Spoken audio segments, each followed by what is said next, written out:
그냥 이스라엘 스스로도 밝히고 있어요. 얘 죽이려고 거기다 떨어뜨렸다예요. 이런 상태가 되니까 이제 그 해외 여론은 말할 것도 없고. 근데 문제는 국내에서도 이미 전쟁을 지속할 동력이 떨어져 가고 있다는 거죠. 상부 정치부장의 투시경. 이스라엘에서 알자지라 기자를 공습으로 죽인 거 보도록 하겠습니다. 저도 사실은 일단 기자 건드리면은 저도 원어브 기자로서 기분이 매우 안 좋죠. 아나스 알 샤리프라고 하는 사람인데 정말 죽기 직전까지도 X에다가 뭘 올리면서 이렇게 자기의 소식을 외부에 알리려고 노력하던 천상 기자였다라는 거죠. 그러니까 가자에서 제일 용감한 기자 중에 한 명이라고, 이건 로이터 통신인데 이렇게 평가를 하고, 그 다음에 이제 언론단체에서도 이게 이스라엘에서는 얘가 지금 하마스 대원이었다고 하거든요. 근데 언론단체에서는 UN 발로 하마스 대원이라는 하마스와의 연계 증거가 없다라고 얘기를 하고 있다. 그리고 사실은 알 샤리프, 이 기자가 로켓 공격의 책임자였다 라고까지 얘기를 하고 있어요. 이 양반입니다. 알 샤리프. 잘생겼죠? 되게, 그리고 젊죠? 28살입니다. 이 사람이 28살이면은 우리 나이로 따져도 대학 졸업하고 기자 입사하면은 대충 남자 여자가 좀 다르긴 하겠습니다만 26살 입사하겠죠. 실제로 재작년에 입사했어요. 26살에 기자가 됐어요. 근데 우리가 생각하는 것처럼 기자가 된 게 아니에요. 이 친구는 원래 팔레스타인에서 태어나서 팔레스타인에 살았어요. 그냥 팔레스타인 사람이에요. 그리고 기자가 된 것도 대학 졸업해가지고 저 알자지라에 들어갈게요, 입사 지원서 내고 입사 시험 봐가지고 면접 보고 된 거 아니라요. 팔레스타인에 살면서 원래는 이제 카메라 기자였어요. 영상 기자였었는데 그 2023년에 이스라엘의 폭격이 떨어지는데 그거를 이제 막 폭격 날아온 다음에 폭격 현장의 참상 이런 걸 이제 찍어가지고 자기 소셜에 올린 거예요. 그걸 보고는, 이게 소셜에 사람들도 다 핸드폰 들고 이거 하잖아요. 근데 그림 때깔이 다르거든. 야, 얘 그림 좀 찍을 줄 아네. 그 다음에 이게 뭔가 좀 알자지라잖아요. 알자지라 관계자가 봤을 때, 야, 진짜 이스라엘을 나쁜 놈으로 묘사를 잘했네. 그러면서 이 폭격당한 피해 그 가자 시민들의 어떤 팔레스타인 사람들의 고통을 너무나도 잘 절절하고, 팔레스타인은 선, 이스라엘은 악의 구도로 너무나도 잘 해놨다. 그래가지고 알자지라에서 연락을 한 거예요. 야, 너 잘하네. 너 알자지라에 아예 입사를 해서 해라. 근데 네 아예 그냥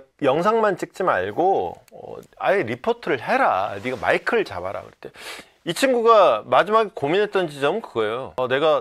나 카메라는 내가 잘 하는데 나 마이크는 생각 안 해봤는데, 그러다가 야, 그래도 해봐, 잘할 수 있을 거야. 그래가지고는 결국 한 거예요. 그리고 심지어 이제 일단 화면에 많이 나왔고, 그 다음에 이게 왜냐면 이 진짜 전쟁터 한가운데잖아요. 그리고 언제 어디서 폭탄 날아올지 모르는 데고, 그러니까 외부인들이 함부로 들어가기 어렵죠. 근데 이 친구 같은 경우에는 원래 거기서 태어나서 원래 거기서 살던 데니까, 원래 인생이 이러려니 그러고 사는 거니까 거기서 사는 게 이상하지가 않았던 거지. 그럼 어떻게 방송을 하는데 맨날 현장 연결합니다 그러면은 남들은 아무도 못하니까 얘 혼자 맨날 현장 연결하는 거지. 그럼 압도적으로 얘가 제일 정확하네. 얘한테 시선이 갈려. 퓰리처상도 받고 떴는데, 이스라엘의 얘기는 다릅니다. 얘는 그렇게 훌륭한 기자가 아니다. 얘가 특종을 써? 얘가 정보를 많이 갖고 있어? 어떻게? 전쟁터에서 기자가 정보를 많이 갖고 있는 거는 딱 이유가 뭐가 됐든지 딱 하나밖에 없습니다. 취재원과 깊은 관계를 맺고 있기 때문에. 아니면은 그야말로 현장에 가서 보고 느낀 대로만 전하거나, 그 현장에 가는 발품을 팔거나, 아니면 취재원과 깊은 관계를 맺거나, 딱 이 두 개의 이유밖에 없거든요. 근데 이 알샤리프는 봐라. 알샤리프 봤더니 이거는 이스라엘의 주장입니다. 얘는 사실은 2013년에 이미 하마스에 가입해서 하마스에 입대를 했었다. 그리고 2017년에 훈련 중에 부상도 당했었다. 그리고 결정적으로 얘가 어떻게 특종을 많이 했는지 알아? 야, 얘는 일단 야니아 시나르 하마스 대장하고 같이 찍은 사진이 벌써 여러 장이야. 야, 우리는 시나르가 어디 있는지 몰라가지고 그 위치 찾는데 한참 걸렸다가 위치 찾아가지고 겨우겨우 타격해가지고 폭사시켰는데 얘는 걔랑 찍은 사진이 한 장도 아니고 여러 장이야. 얘는 지가 필요하면 가서 만났다는 거 아니야. 그게 뭐겠어? 너는 잘 봐줘봤자 하마스의 대변인, 아니면 간첩, 아니면은 너 역시 하마스 지도부의 일원. 네가 하마스라는 얘기잖아. 이스라엘의 얘기입니다. 다만 이제 그 언론 단체에서는 이게 서류도 제시했어요. 이스라엘이 서류로도 얘가 뭐 언제 입대했었고, 언제 하마스에 입대했었고, 언제 다쳤었고 이런 것도 나와 있는데, 뭐 지금 언론 단체에서는 그거 아니다 라고 하고 있는 거죠. 근데 어쨌거나 이거는 사실관계도 사실관계지만은 국제 여론이라는 게 중요할 거예요. 그리고 이 사안을 보는 기자들의 시각이라는 게 그야말로 좀 뭐랄까요, 동료죠. 동종업계 종사자로서의 그 연대의식 같은 게 좀 아무래도 좀 작용을 하죠. 이스라엘에는 좀 불리하게 작용을 하겠죠.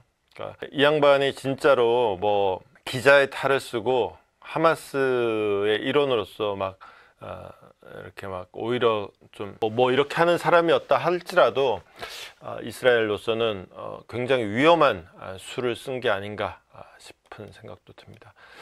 거기다가 이제 이스라엘 내부의 문제도 커요. 밖에서는 가뜩이나, 해외에서는 가뜩이나 이스라엘 반대 여론이 높았는데 이제 기자까지 일부러 그냥 어쩌다 보니까 폭탄 터졌는데 그 옆에 기자가 있다가 죽은 게 아니에요. 그냥 이스라엘 스스로도 밝히고 있어요. 얘 죽이려고 거기다 떨어뜨렸다예요. 이런 상태가 되니까 이제 그 해외 여론은 말할 것도 없고. 근데 문제는 국내에서도 이미 전쟁을 지속할 동력이 떨어져 가고 있다는 거죠. 이제는 그냥 단순 시위가 아니라 총파업까지.